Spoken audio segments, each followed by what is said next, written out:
Kamu kalau pergi jauh seperti saya Pak On, itu ngosor sholat apa enggak ngosor kan? Alasannya kalau kosor itu, kalau pergi itu masyakot, repot. Sekarang pergi kita pakai Alphard misalnya, pakai Innova, bawa uang, disupirin, itu masyakot enggak? Enggak kan? Tetap boleh jamaah enggak? Boleh. Sebenarnya kamu jamaah itu karena pengetahuan hukum apa karena enak jamaah? Kalau alasannya masyakot, kan sekarang sudah ada, enggak repot.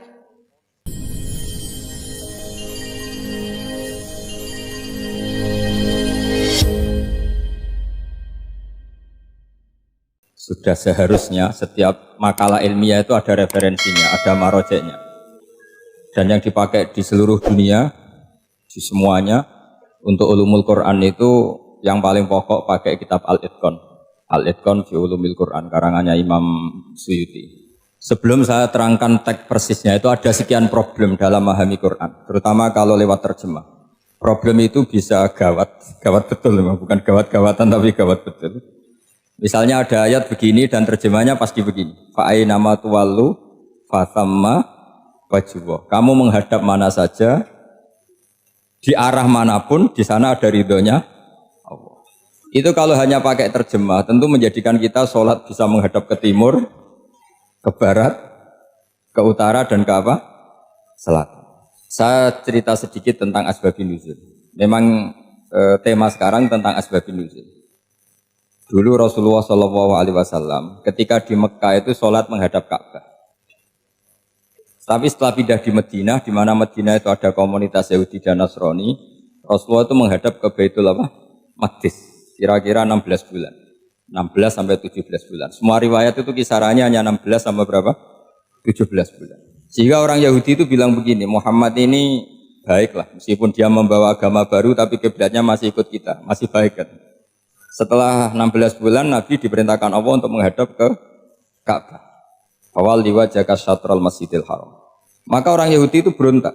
Berontaknya adalah kiblat mereka ditinggalkan. Cara berpikir orang Yahudi itu kiblat mereka ditinggal.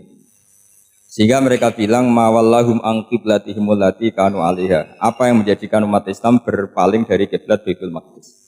Kemudian mereka provokatif betul. Ini perlu perjelas, provokatif, bilang begini, Inna Muhammadan tahayyara fi dini. Muhammad ini bingung dalam beragama, sehingga habis ngomong A, ngomong B, habis kiblat Ka'bah, kiblat Baitul Maqdis. Sehingga dalam banyak tarikh disebutkan, peristiwa kiblat itu terbanyak melahirkan orang murtad, orang yang keluar dari Islam, gara-gara provokasi orang Yahudi, Muhammad tahayyara fi dini. Muhammad itu bingung dalam menentukan pilihan apa? Beragama. Kemudian walhasil singkat cerita akhirnya Nabi itu madhep Ka'bah. Apa yang terjadi mukjizat itu adalah bahwa agama ini agama yang mewakili semua agama sebelumnya yang masih orisinil. Yaitu Nabi akhirnya berargumentasi Ka'bah adalah kiblat yang asli, yang lebih tua. Terus mereka tanya, buktinya apa? Dijawab oleh Quran, fihi ayatum bayyinatum maqamu apa? Ibrahim. Ka'bah bukti tertua adalah di situ ada makam Ibrahim. Makam itu jejak kaki. Ya kalau bahasa Indonesia makam itu kuburan. Kalau dalam bahasa Arab makom itu jejak apa? Jejak kaki. Sehingga diketahui oleh sejarah dibuktikan di situ ada jejak kaki siapa? Nabi Ibrahim. Sementara nisbatnya Baitul Maqdis itu adalah kepada Nabi Musa dan Nabi Harun. Yang ini adalah turunan dari Nabi siapa? Ibrahim. Hikmahnya apa? Begini. Sebagai bukti bahwa Baitul Maqdis pernah menjadi poros Islam atau poros Tauhid, maka Nabi Muhammad pernah disuruh menghadap ke Baitul Maqdis. Buat inget-ingetan kalau ini pernah menjadi poros apa Tauhid. Tapi tetap tua-tuaan masih tua apa? Ka'bah. Kenapa tua Ka'bah tadi? Karena Ibrahim adalah Abul Anbiya, bapak dari para. Dan di situ ada jejak kakinya. Fihi ayatum bayyinatum maqam. Bukti itu belum cukup. Dibuktikan lagi bahwa Ismail kecil itu hidupnya di Ka'bah. Kita tahu sa'i bainas Safa wal Marwah adalah karena Siti Hajar sedang mencari apa? Jadi ada bukti sekian, bukti empirik bahwa Ibrahim itu kiblatnya itu Ka'bah, bukan Baitul. Sehingga ada kata-kata fihi ayatum bayyinatum maqamu Ibrahim. Nah, tanpa ngerti asbabun nuzul, kamu akan mengartikan fa'i nama tuwallu fatamma wajwa itu salah. Karena di situ kamu menghadap mana saja, maka di situ ada ridhonya Allah. Maka para ulama memberi catatan, maksudnya begini, kamu menghadap kemana saja, asal itu yang diperintahkan Allah, maka di situ ada ridhonya Allah.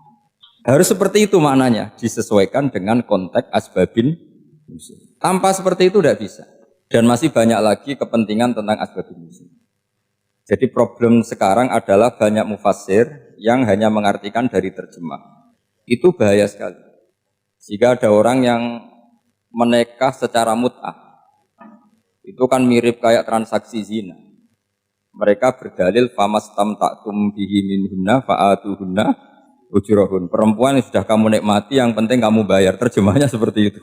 Karena ujur itu jamaknya ujroh. Itu fatal sekali. Padahal ayat itu begini, settingannya begini, setting siakul kalamnya atau asbabun nuzulnya begini. Ini sekaligus, memang saya sengaja ngaji dengan tema yang berat untuk penghormatan pada yang ngaji. Kalau temanya ringan kan kayak TPQ.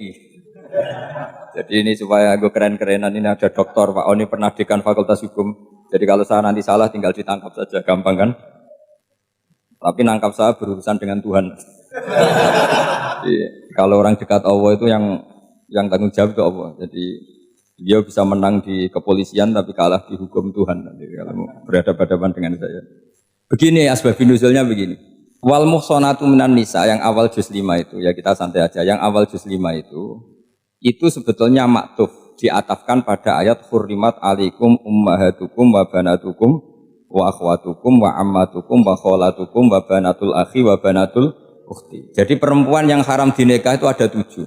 Yang faktor nasab, yaitu siapa? Ibu, putri, saudara putri, bulik dari bapak, amah itu bulik dari bapak, kholah itu bulik dari ibu, keponakan dari saudara lelaki, keponakan dari saudara perempuan. Ini disebut haram karena nasab gen. Kalau orang Jawa bilang hanya 4 karena ngitungnya bulik baik dari bapak maupun ibu. Kalau orang Jawa bilang kan bulik terus keponakan. Dihitung 1, padahal ada keponakan dari saudara lelaki, ada keponakan dari saudara apa? Perempuan, wabanatul akhi, wabanatul ukhti. Terus kedua, haram karena rodok. Kita tahu dalam hukum Islam, rodok adalah sama dengan nasab.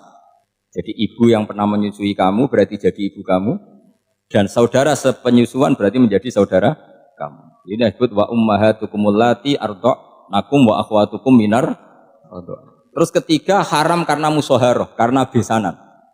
Jadi pagi ini misalnya saya nikah dengan Sri, bilang qabiltu nikaha wa taswijaha bil maril madkur. Setelah nikah dengan Sri ini otomatis ibunya dia menjadi mertua. Otomatis haram saya apa? Nikah. Ini namanya haram karena musoharoh. Atau kamu punya anak Zaid. Zaid pagi ini akad dengan Sri. Berarti Sri adalah menantu Anda. Otomatis haram bagi Anda. Itu namanya haram karena musoharoh, karena bisanan. Itu yang disebut waroba haram-haram itu kan seterusnya itu wa ummahatu nisaikum, ibu dari istri-istri kamu. Memang ini agak jelimet, tapi memang syaratnya mufassir harus biasa jelimet. Jangan hanya nyari partai ayat-ayat untuk kepentingan partai. Wah, itu ngeri. Kacau Quran dipakai kampanye. Terus itu berarti sudah 3 kan? Haram karena nasab, haram karena rodok, haram karena musoharoh. Terus yang keempat ini, haram yang bukan karena sebab pada seorang perempuan, tapi karena istri orang. Itu disebut wal muhsanatu minan nisa. Haram menikahi perempuan yang masih milik orang lain. Orang lain yang menikahi ini, istilahnya Allah adalah lelaki yang menikahi perempuan ini adalah lelaki sing muhsinina ghairu musafihin, secara nikah yang sah. Nah, nikah yang sah itu begini dalam hukum fikih Islam. Saya nikah dengan Sri, kalau hanya akad itu saya wajib bayar mahar hanya separuh. Jadi kalau saya janji bayar 1 miliar, berarti wajib bayar berapa? 500 juta. Kalau janjinya 100 juta hanya bayar 50 juta. Itu yang wajib bil akdi. Nanti wajib sepenuhnya nunggu bil jima. Kalau sudah hubungan intim baru wajib 100%. Jadi kalau ada di Jawa nikah dengan seperangkat alat sholat itu yang atasannya tok itu wajib karena akad. Nanti bawahnya nunggu Setelah hubungan apa? Intim. Nah, ini hukum Quran, bukan hukum saya. Makanya kan wa in talaqtumuhunna min qabli an tamassuhunna, saat terus fanis fuma faradtum. Hanya wajib bayar setengah. Nah, perempuan yang sudah diajak hubungan intim itu kata Allah fa'atuhunna ujurahun, maka wajib kamu bayar penuh. Jadi ayat itu tentang perempuan yang sudah dinikah, kita harus bayar berapa? Harus bayar penuh. Ini penting saya utarakan. Nah, problem kita sebagai orang Indonesia, ini juga problem Pak On, problem semua kiai. Mahar di Indonesia itu nggak bisa dibahas di Quran. Karena keterlaluan, kecilnya itu keterlaluan. Saya ini kan kiai, sering ngakatkan tuh sampai bosan, seperangkat alat sholat. Itu ngawur sekali, ini mbak-mbak harus nggak mau gitu. Saya provokasi minimal itu ya berapa? 100 juta, berapa? Pantasnya berapa? Pantasnya berapa? 10 gram itu berapa nilainya? Kan 1 gram 500.000, baru 5. Ya sudah mendingan itu 10 gram. Quran itu bayangannya gini, sambil latihan, yang hafal-hafal biar latihan. Jangan dapat beasiswa karena hafal tapi nggak jelas juntrungannya. Quran itu bayangannya gini, ini nggak mungkin Quran ini bisa dibaca di Jawa. Wa in aradtum istibdala zawji makana zawji wa ataitum ihdahunna qintaran fala ta'khudhu minhu syai'a. Jika kamu nikah sama seorang perempuan, kemudian kamu cerai, maka mahar yang sudah kamu berikan jangan ambil lagi. Karena mahar di Arab itu mahal, 100 juta, kadang mobil Alphard, kadang GMC. Sehingga setelah menceraikan tuh kebayang menarik. Kok enak, dulu saya memberikan itu kan karena dapat servisnya, sekarang sudah saya cerai, saya tarik. Kalau mahar di Indonesia kan seperangkat alat sholat. Jadi gak kebayang ada kalimat fala ta'khudhu minhu saya jangan ambil lagi. Kebayang ngambil aja enggak? Apalagi kalau nikahnya sudah 2 tahun kan sudah lusuh, sudah. Tapi kalau di Arab itu kebayang karena mahal. Makanya orang Arab suka nikah orang Indonesia karena murah. Jadi bahasa kintoron tuh harta yang enggak ternilai. Wa ataitum ihdahunna kintoron. Yang enggak ternilai, mahal betul. Itu pernah saya hitung, ada yang mahar itu 400 juta, ya sekira segitu. Nah makanya setelah dicerai Allah memperingatkan setelah kamu kasihkan ya jangan minta lagi. Kenapa kepikiran minta? Karena jumlahnya besar. Kalau di Indonesia kepikiran nggak minta, nggak kepikiran, saking kecilnya. Seperangkat alat sholat, kadang 1 juta. 1 juta itu setelah hubungan intim, sebelumnya yang wajib hanya 500. Itu kan nggak kebayang. Makanya susah ngartikan Quran di Indonesia, kadang susah, karena kadang terlalu. Itu pernah Sayyidina Umar radhiyallahu anhu pernah bilang begini, wahai para perempuan, mahar itu jangan mahal-mahal, kasihan para lelaki. Itu ada perempuan alimah, ya orangnya alim betul. Meskipun nggak pernah sekolah di UI, tapi alim itu. Itu usul langsung gini, ya Amirul Mukminin, laisa dzalika laka ya Amirul Mukminin. Waqad qala ta'ala wa ataitum ihdahunna qintaran. Kamu hanya seorang Amirul Mukminin, tidak berhak bikin aturan pembatasan mahar. Allah saja tidak batasi, kenapa kamu batasi? Sehingga dulu yang namanya nikahnya Sulaiman Agung atau Jamaluddin siapa Ratu Agung, kalau hadiah ya sampai tas mahal itu. Ini kan dari bahasa Arab mumtaz mahal. Mumtaz itu istimewa, mahal itu tempat. Dia punya istri yang sangat dicintai, dikasih hadiah mumtaz mahal. Terus ilat Jawa jadi apa? Tas mahal. Itu sama Mujid Ulil Albab kalah ya.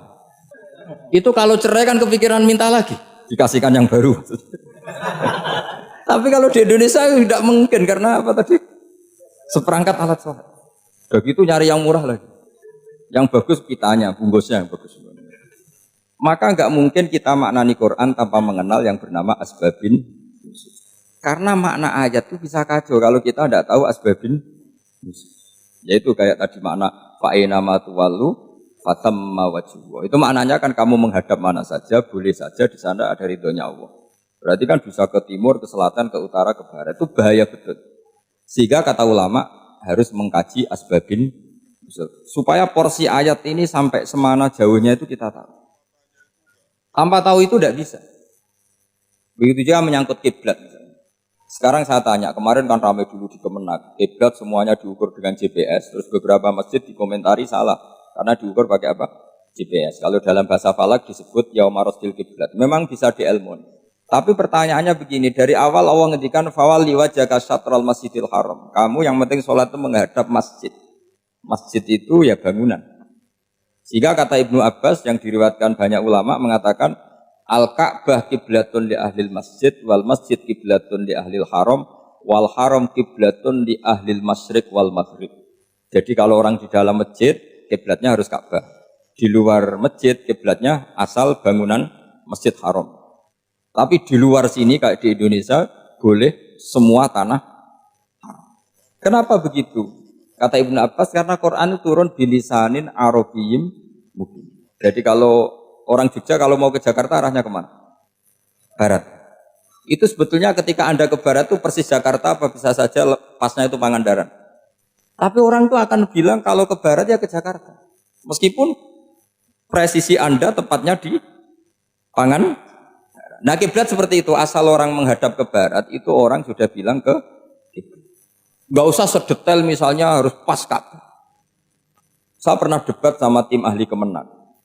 Gak bisa Gus, sekarang ada GPS harus tepat Ka'bah. Terus saya bilang gini, kalau teori Anda benar, berarti semua masjid luasnya maksimal 16 meter. Ka'bah itu luasnya hanya 16 meter. Berarti masjid Ulil Albab yang pojok sana sama pojok sana, kira-kira itu ya sudah tidak kena Ka'bah. Kalau harus tepat, Ka'bah itu kan diameternya hanya 16. 16 sama 18 kalau nggak salah.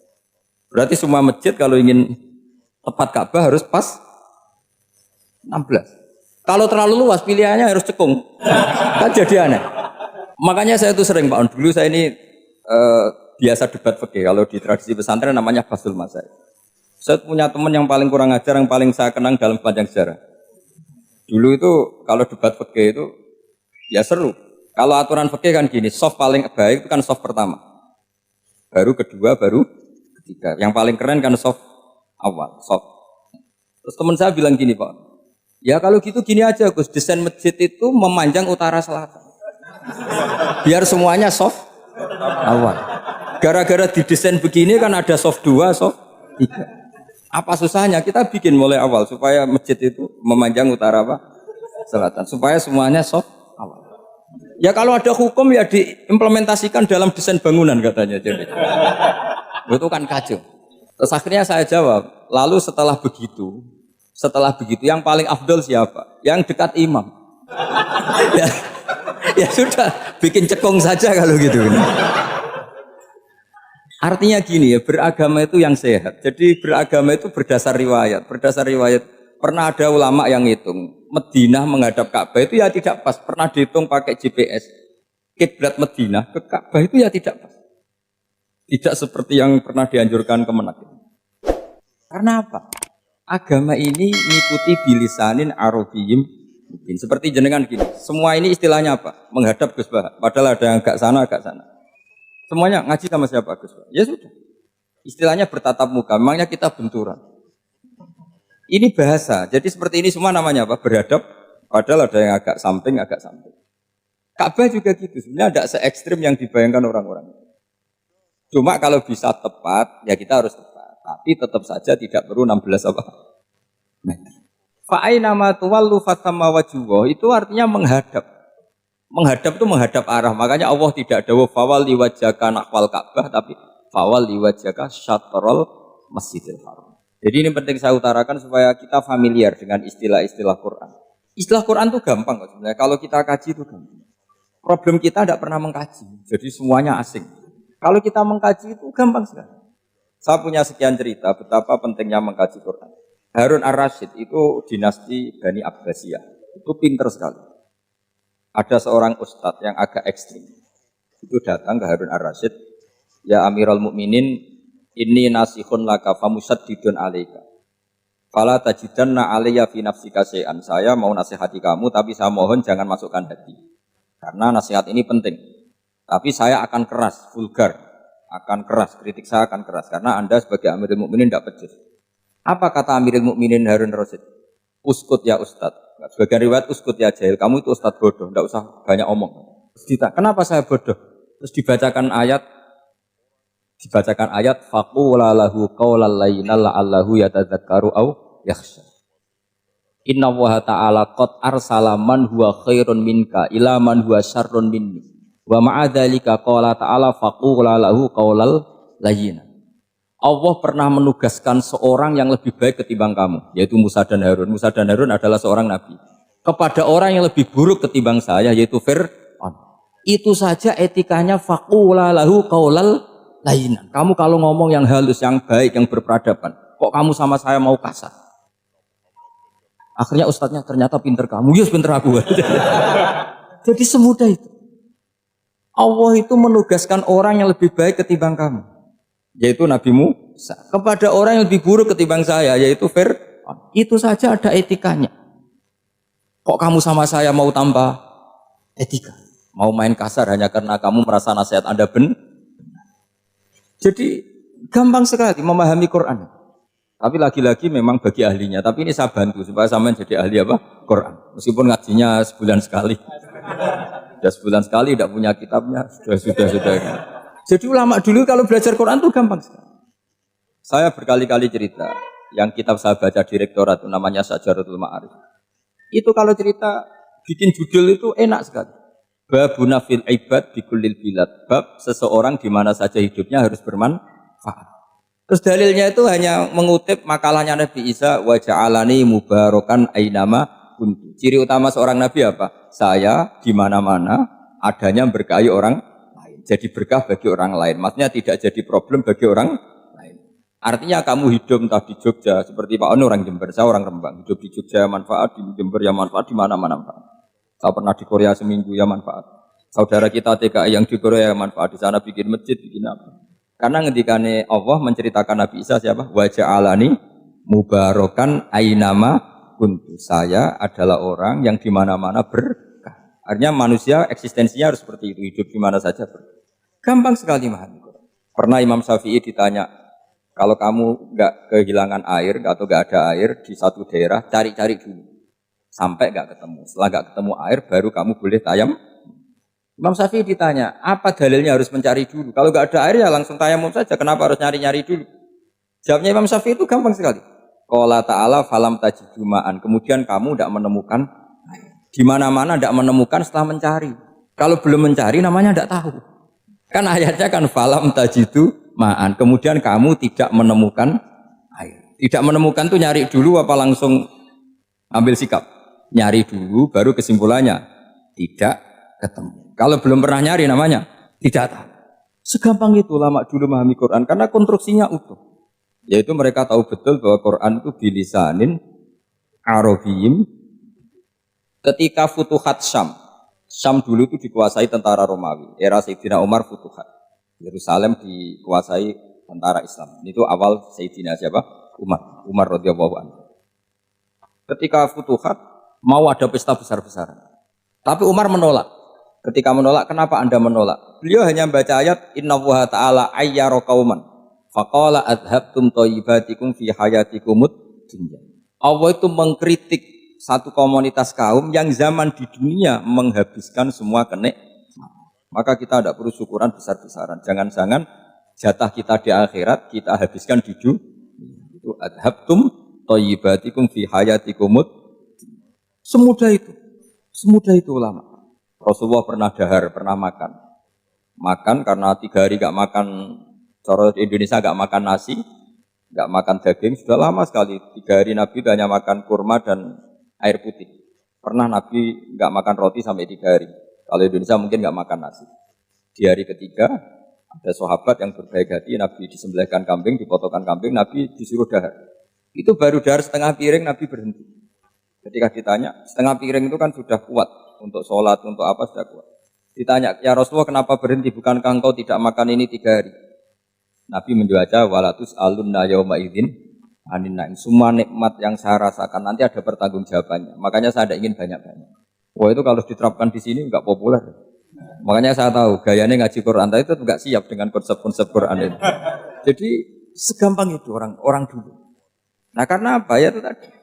Mereka tahu asbabun nuzul. Quran itu diturunkan dalam konteks apa? Lafaz ini arahnya kayak apa? Mutlak muqayyadnya kayak apa? Muhkam mutasabihnya kayak apa? Nasah mansuhnya kayak apa? Nah sedikit saya cerita ini mungkin contoh terakhir supaya agak lama-lama. Nanti bingung kalau lama. Yang bingung ya saya. Bingung cara memahamkan. Jadi kalau guru itu kan bingung cara memahamkan. Kalau murid bingung cara memahami. Gak tahu tingkat kebingungannya sama. Kalau guru itu bingung cara memahamkan. Kalau murid bingung cara, jadi ini pertemuan 2 kelompok bingung. Yang satu bingung cara memahamkan, Yang satu bingung cara, kalau orang ekstremis bingung cara merusak suasana. Nah, itu enggak benar itu.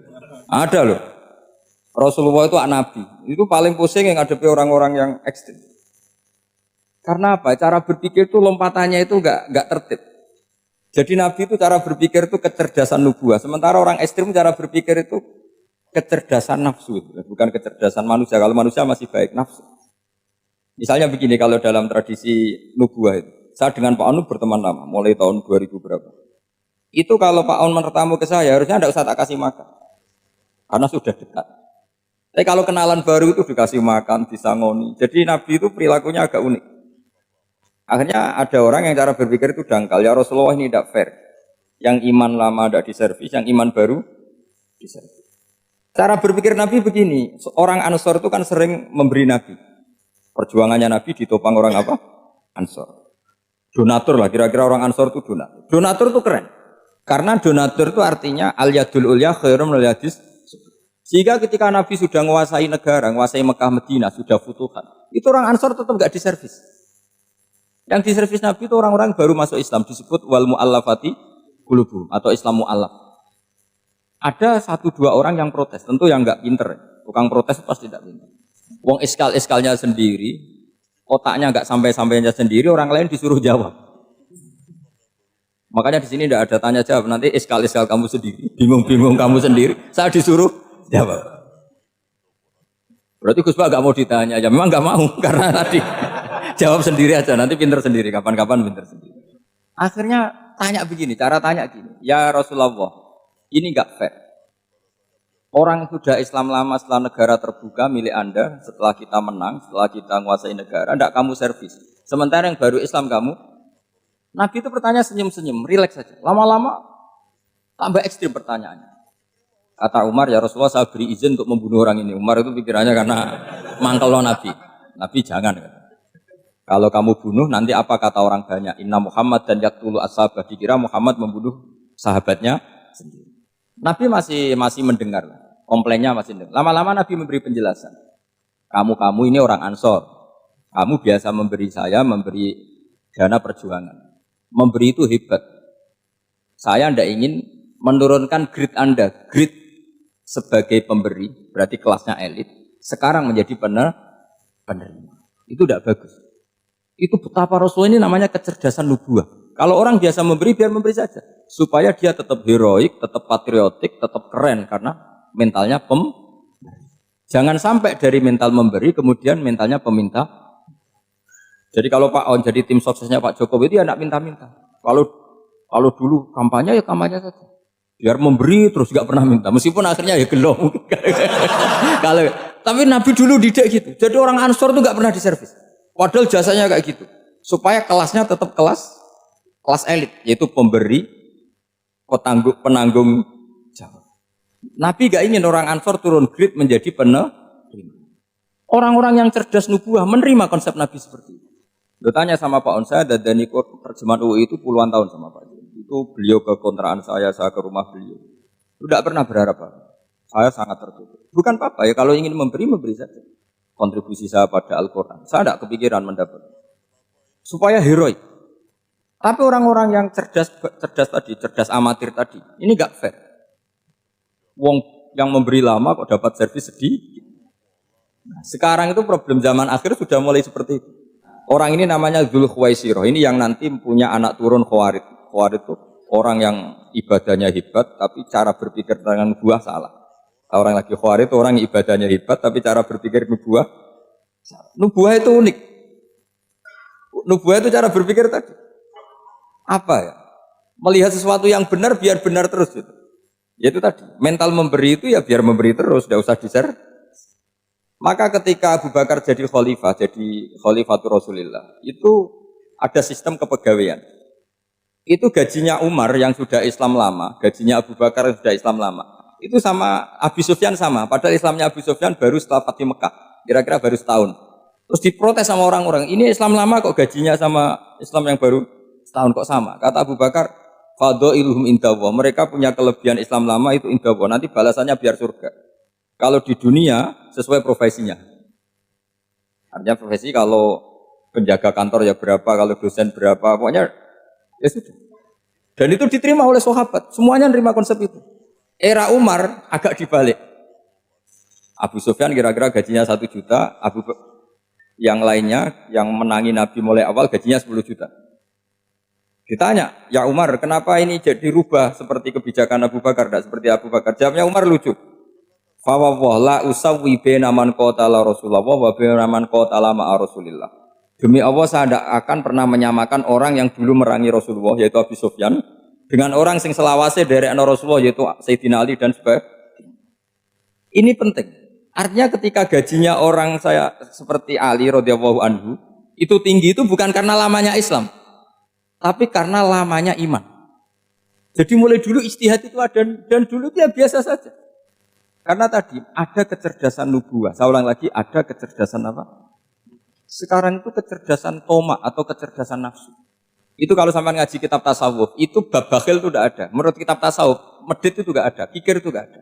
Yang ada itu toma. Toma itu berharap dikasih orang lain. Sampai pernah enggak bilang kalau artis-artis di Jakarta kikir? Tidak pernah kan? Karena kamu tidak pernah ingin diberi. Kalau kamu punya pacar karena kenal tidak pernah ditraktir, oh pacar saya kikir. Karena kamu ingin diberi. Pernah enggak kamu hukumi orang lain kikir? Yang enggak kenal. Padahal tidak pernah memberi kamu. Apa? Karena kamu tidak pernah ini. Coba sekarang kamu saya tanya, ini latihan cerdas. Definisi kikir itu apa coba? Enggak pernah memberi kamu kan? Artis-artis Jakarta, tokoh-tokoh nasional pernah enggak memberi kamu? Enggak kan? Tapi enggak pernah kamu vonis kikir. Karena kamu enggak pernah Tapi pacar kamu, kok amin ditraktir terus? Atau istri kamu, atau mertua kamu, kok enggak ngasih warisan, kamu bilang kikir enggak? Sebabnya kikir betul apa karena kamu tomak, berharap? Tomak. Maka di kitab tasawuf itu enggak ada bab kikir, yang ada bab tomak. Karena asal usul menvonis orang kikir itu karena tamak. Maka jangan banyak kenal orang, nanti banyak hukum kamu kan gitu. Sombong juga gitu, di tasawuf itu enggak ada bab sombong. Karena orang hukumi orang lain sombong itu karena kamu ingin dihormati. Ada orang enggak kenal, terus lewat saja enggak tanya kamu bilang sombong enggak kan? Tapi kalau kenal, oh sombong betul, kenal enggak tanya kan gitu. Jadi tasawuf itu sisi unik dari khazanah Islam. Makanya di tasawuf itu enggak ada kritik terhadap kikir. Ya tentu kikir itu buruk, pasti ya kikir itu buruk. Tapi enggak perlu dikritik. Jangan-jangan yang salah kamu. Mau kenal Pak On di PPAI terus ingin jadi sekretarisnya. Terus ingin kenal Pak Jokowi ingin jadi menterinya. Nanti kenal rektor ingin jadi pegawainya. Ketika agak diturutin bilang Pak Rektor kikir. Tapi orang lain ya Kak pernah berharap. Mungkin enggak menvonis Pak Rektor atau Pak On ini kikir, enggak kan? Berarti vonis kikir itu status orang itu apa enggak kesampaian niat kamu? Memang agak jelimet ilmu tasawuf itu, tapi itu unik. Itu bagian dari khazanah apa? Islam. Makanya Rasulullah itu sering isti'adah minta perlindungan wa min toma'in fi ghairi matma'in. Ya Allah, saya tidak ingin berkeinginan yang tidak layak. Karena semua dunia ini dimulai dari keinginan. Coba kamu protes negara itu karena apa? Ingin makmur, sejahtera tanpa kerja. Sehingga nyalakan menteri keuangan, menteri ini itu. Makanya kalau guyonannya ulama tasawuf gini, tak beri bocoran. Guyonannya orang tasawuf. Begini guyonannya. Anta lam tajid min nafsika kullama turid. Fakaifa turidu min ghairika kullama turid. Kamu yang punya keinginan saja tidak bisa memenuhi apa yang kamu inginkan. Kenapa keinginan itu kamu timpakan ke orang lain untuk memenuhi kamu? Wong kamu yang punya keinginan saja tidak bisa mewujudkan. Kenapa keinginan Anda kamu timpakan, bebankan orang lain untuk memenuhi keinginan Anda? Misalnya kamu, Gus saya ini goblok, tolong pinterkan. Wong kamu yang ini saja tidak bisa, kok menyuruh saya? Jadi kalau tiap tasawuf itu unik. Seperti kamu mencintai istri tulen, itu ingin kan dicintai istri tulen. Kamu sendiri kan nggak bisa cinta tulen, masih pelengahan sana sini. Kamu pacaran, ingin pacar kamu setia. Ternyata kamu bikin sekian alternatif. Kalau putus ini punya ini, putus ini. Tapi kamu ingin ini setia, kan gak fair. Makanya guyonanya orang tasawuf itu anta lam tajid min nafsika kullama turid fakaifa turidu min ghairika kullama turid. Gampang tuh apalane, pokoknya ratrit gitu aja gampang. Jadi kamu yang punya keinginan saja tidak bisa memenuhi. Kok orang lain disuruh memenuhi? Sehingga orang tasawuf itu malu betul. Misalnya saya kok ingin Pak On takdim sama saya itu kurang pegawaian. Kalau saya ingin ditakdimi saya menakdimi diri saya sendiri. Makanya berbahagialah orang yang ngilu terus saya ganteng sendiri ya Allah. Saya kaya sendiri. Menunggu orang lain bilang kamu kaya itu repot. Menunggu orang lain bilang kamu hebat itu sudah bilang aja ya Allah saya hebat, ya Allah saya ganteng, ya Allah saya cantik. Daripada menunggu orang lain bilang apa? Cantik. Jadi ilmu tasawuf itu unik. Jadi kalau fikih itu yang dikritik itu kikir. Kalau tasawuf enggak toma. Karena orang yang kamu vonis kikir itu jangan-jangan tidak kikir tapi mementingkan yang lebih penting. Misalnya ada teman yang tidak pernah nakdir kamu, ternyata punya ibu sakit, uangnya dianggarkan untuk ibunya yang sakit, atau anaknya sekolah, atau keluarganya masih butuh dia, ya, sehingga sama teman dia kikir. Hakikatnya kikir apa mementingkan yang penting? Tapi kamu karena nggak pernah ditakdir menvonis kikir. Ini pelajaran. Jadi makanya yang dianteni ilmu tasawuf itu tomak, tamak tadi kalau dalam bahasa Indonesia, bukan kikir. Karena vonis kikir itu akan disematkan orang yang tidak kesampaian hajatnya.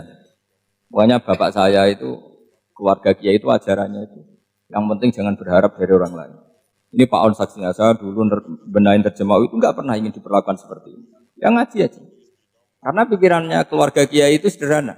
Kalau ngamal ya ngamal saja. Ngamal itu heroik. Makanya buyut-buyut kita semua ini kan pahlawan semua. Membela negara Indonesia jadi merdeka. Ya nggak pernah kebayang jadi presiden, menteri.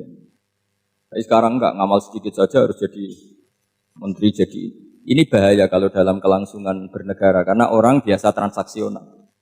Awal negara ini dibangun berdasar heroik, bukan berdasar apa? Transaksional. Tapi sekarang orang akan membiasakan itu. Apa-apa itu transaksional. Ini tidak bagus untuk kelangsungan bernegara. Apalagi kelangsungan beragama. Sehingga seperti saya ini masih punya desa-desa binaan di Sragen, di pedalaman Papua sekalipun. Saya punya santri banyak di Papua. Itu kalau cerita itu unik-unik. Itu mau Jumatan, itu enggak ada orang 40. Sudah datang setengah 12. Itu datangnya 3 jam. Di situ mau ketemu santri 3. Semua, karena ya akhirnya mereka tanya gini Pak. Pertanyaannya itu lucu. Gus, boleh enggak Jumatan orang 3? Secara fikih Syafi'i kan harus orang 40. Kemudian mereka tak bilang buat sholat duhur saja. Mereka enggak mau. Wong Jumat kok duhur. Harinya kan Jumat, masa sholatnya? Sehingga kita yang jadi kiai akhirnya nyari fikul madzhabil arba.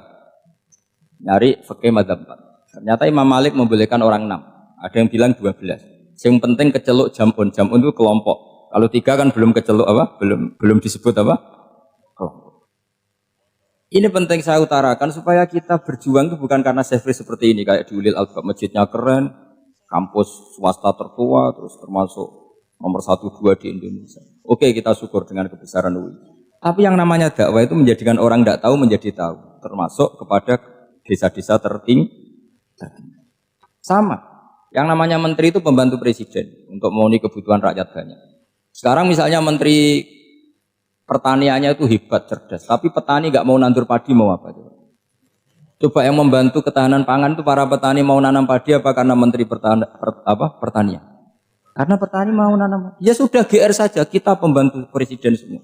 Karena ikut menyumbangkan ketahanan pangan. Tapi kamu kan nggak digaji, kita keren, ngamal tambah harap gaji. Ini penting. Supaya Anda itu nggak hati kecil gitu. Ikut menyumbang negara tanpa ingin dapat gaji. Keren enggak? Dan itu nubuah. Apa? Nubuah. Orang Ansor itu seperti itu. Sehingga ketika Rasulullah wafat dan ada kompetisi kepemimpinan, itu orang Ansor enggak ikut. Sudah kita makmum saja, silahkan dibagi di saking baiknya orang Ansor. Makanya saya ulang lagi ya. Kecerdasan nubuah ini yang enggak difahami orang Khawarij. Orang Khawarij cara berpikir yang kerja banyak harus dapat banyak. Sementara kecerdasan nubuah enggak. Yang biasa memberi, terus memberi saja, biar derajatnya tetap al-yadul ulya.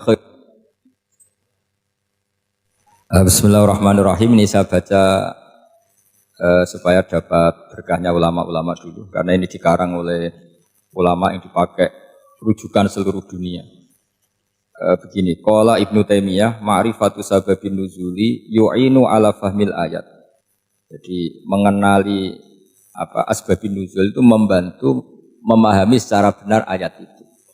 Karena tadi kalau ayat itu dipotong itu maknanya bisa kacau kayak tadi famastamta'tum bihi minhunna fa'atuhunna ujurahun. Kalau diterjemah itu kan mendukung kawin mut'ah. Kalau terjemahnya saja perempuan siapa saja yang pernah kamu nikmati yang penting kamu bayar. Itu kan aliran sesat dan menyesatkan. Itu konteks asbabun nuzul tidak seperti itu. Perempuan yang sudah menjadi istri kamu, saya ulang lagi, perempuan yang sudah menjadi istri kamu. Jika sudah kamu hubungan intim, maka maharnya harus dibayar penuh. Tapi kalau belum hubungan intim, maharnya hanya wajib separuh. Fanisfu ma faradtum illa ayafuna aw ya'fu alladzi biyadihi uqdatun nikah. Tapi tadi kalau di Indonesia gimana Gus? Itu yang repotnya. Maharnya itu tadi mukena atasan dan apa? Bawahan. Wah kacau kalau di Indonesia itu. Sehingga kita bingung kalau dalam logika Arab kan gitu. Bayangannya kalau cerai, kata Allah, fala ta'khudhu minhu syai'at. Harta yang sudah kamu berikan ke istri jangan diambil lagi. Sampai dilarang ngambil tuh karena jumlahnya banyak sehingga kepikiran ngambil. Kalau di Jawa nggak usah dilarang sudah tidak akan ngambil karena rukuhnya sudah lusuh. Itu susahnya baca Quran di Jawa ya. Karena dari awal maharnya terlalu apa? Kecil. Terus beliau Imam Suyuti termasuk di sini menyontohkan yang pasti salah kalau difahami yaitu tadi ayat apa itu fa'inama tuwallu fastaman apa wajib. Jadi beliau terus meringatkan betapa pentingnya mengenali asbabin nuzul. Karena asbabin nuzul itu gampang. Saya ulang lagi, asbabin nuzul itu gampang. Gampangnya begini ya, kan ada satu peristiwa. Misalnya begini, Rasulullah itu kan mengkritik penuhanan Lata dan Uzza, berhala-berhala itu dituhankan, dikritik sama Rasulullah. Kemudian mereka begini, karena mereka biasa personifikasi Tuhan. Muhammad, kalau Tuhan itu tidak Lata Uzza dan itu terbuat dari batu, lalu Tuhan Anda itu dari apa? Amin fiddotin audabin, lalu Tuhan Anda ini dari emas apa dari perak? Karena mereka nggak bisa membayangkan Tuhan tanpa dipersonifikasi. Terus Allah menurunkan qul huwallahu ahad, Allahus somad, lam yalid wa lam yulad wa lam yakul lahu kufuwan ahad. Karena otaknya mereka sudah begitu, yang namanya Tuhan itu harus dipersonifikasi. Makanya saya kemarin di Korea seminggu, cerita yang paling unik gini Pak On, ada bos Islam, ada bosnya TKI yang baik. Mereka mengizinkan pekerjanya sholat. Bareng sholat tuh diingeti ke atas ke bawah, kok nggak ada arcanya. Sehingga setelah sholat dibilang, apa saya berikan berhala sekalipun? Karena nggak kebayang ada orang sholat kok tanpa berhala, tanpa Tuhan. Yang kamu sembah itu mana? Kok nggak ada? Apa tak belikan? Jadi unik. Nah teman saya yang satu unik lagi, dia termasuk pegawai Garuda yang derekno saya ke Korea itu orang pegawai Garuda. Dia karena orang kaya biasa ke Eropa kemana-mana itu. Singkat cerita dia sholat di mall karena nganggep Korea itu sudah negara maju kayak Eropa. Setelah sholat di mall pas asar itu, sekuritinya nelpon polisi. Pak polisi di sini ada ritual teroris. Jadi kalau menamakan sholat itu ritual. Jadi artinya apa? Ritual-ritual yang kita lakukan itu macam-macam cara pandang. Orang ateis itu kan Cina kan, Korea itu kan ya Cina lah, Korea, Jepang, RRC itu kan sipit ini. Itu ya yang namanya ibadah sembahyang harus ada patungnya atau ada arcanya atau ada benda-benda itu. Orang Islam kan nggak ada sama. Makanya mereka itu kok bisa? Problemnya kita, saya ulang lagi, ini problem ya. Problemnya kalau ada itu ya repot. Begini misalnya, ini masih tentang asbabun nuzul. Ini contoh terakhir tentang masih asbabun nuzul. Umar radhiyallahu anhu, sahabat Umar itu kalau mencium Hajar Aswad itu sambil gedumel. Tidak berdoa tapi gedumel. Masyhur. Itu ada di Bukhari. Alim tu annaka hajarun la tadurru wa la tanfa walau la anni ra'aitu Rasulullah qabbalaka ma qabbaltuka. Saya tahu loh. Nyium Hajar Aswad dicium tapi sambil gedumel. Saya tahu loh kamu hanya batu, enggak mandoroti, enggak manfaati. Kamu jangan GR, saya cium itu jangan GR. Kalau saja saya tidak melihat Rasulullah mencium kamu, maka saya ada sudi nyium kamu. Dah gitu aja. Terus itu tiap nyium Hajar itu tidak doa. Kalau kamu kan enggak minta kaya, minta macam-macam. Kalau Umar malah gedumel. Nah, kenapa demikian? Itu ada asbabun nuzulnya. Umar itu saksi sejarah. Ketika Rasulullah Fathi Mekah, Nabi kan tawaf terus mencium Hajar. Itu di belakang masih banyak orang kafir. Kebetulan Umar masih di sana. Sudah Islam Umar, tapi dia di belakang. Dengar orang-orang kafir, Muhammad itu tua aneh. Katanya melarang nyembah batu. Ternyata dia nyembah batu. Jadi Nabi nyium Hajar Aswad itu dikira nyembah batu. Katanya ngelarang nyembah batu, tapi dia kok nyembah batu. Karena Nabi mencium Hajar Aswad. Nah karena untuk menghilangkan stigmasi itu, Umar tiap nyium Hajar Aswad ngomong gitu. Andai kan ada sound system, mungkin jadi sound system. Supaya jelas bahwa penciuman ini bukan karena menyembah. Artinya mudah sekali kenapa Umar ngomong gitu. Karena asbabun nuzulnya seperti itu. Coba kalau kamu tidak tahu asbabun nuzul, Umar maksudnya gimana tuh? Gak doa, gak apa kok malah ngomong gitu kan? Tapi kalau kamu tahu asbabun nuzul Umar itu yang mendengar komentar orang sama ketika kita tawaf itu kan 3 pertama kan kita lari-lari kecil. Itu ceritanya juga gitu. Rasulullah itu hidup di Medina, terus diterkenalkan miskin. Medina itu kota wabak, kota penyakit, endemik. Dulu Medina, Yasrib itu kota endemik. Jika kata orang kafir-kafir Mekah, yaji ulihadal bait kaumun qad wahanat hum huma Yasrib. Nanti akan datang satu komunitas kaum yang sudah lemas karena kena penyakit apa? TBC dari apa? Yasrib. Nabi dengar itu makanya terus bilang ke para sahabat, tunjukkan kalau kamu kuat dengan cara lari 3 kali. Terus pakai pakaian yang kelihatan maco, yaitu yang dipakai lelaki-lelaki. Bahunya dikelihat. Nah, setelah Rasulullah wafat, Umar menggantikan beliau setelah Abu Bakar. Umar bilang gini, sebetulnya tawaf seperti ini, yaitu lari pertama 3 putaran pertama lari dan memperlihatkan pundak seakan-akan orang maco itu sudah nggak perlu, karena alasan itu sudah tidak ada. Tapi ini tinggalan Rasulullah, maka jangan rubah ya, tetap seperti ini. Akhirnya meskipun sudah tidak ada alasan tadi menjawab stigmasi orang kafir, tetap tawaf seperti itu. Jadi memang agama itu unik. Kadang kita harus tahu alasannya, tapi alasan itu kalau menjadi mahatul hukmi, pijakan hukum salah. Misalnya kamu terus bilang gini, ya berarti tawaf sekarang bebas, gak perlu seperti itu, kan alasan itu sudah ada. Nah di sini pentingnya riwayat. Riwayat itu begini, logikanya sudah nggak ada, tapi kaifiyah itu, cara itu masih kita terus. Dan itu memang saya ulang lagi harus tahu asbabun nuzul.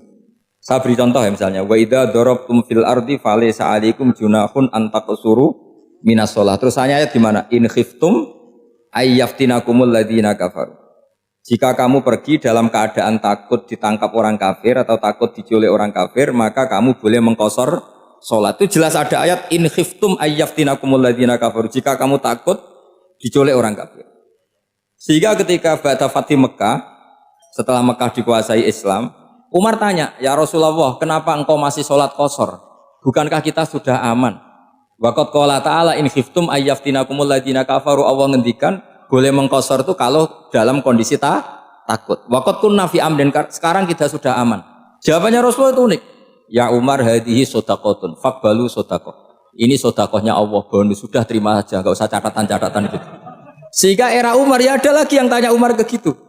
Kata Umar, sa'altu dzalika Rasulullah sallallahu alaihi wasallam faqala hadhihi shadaqatu wa faqbalu shadaqah. Sudah ini bonus dari Allah, terima saja.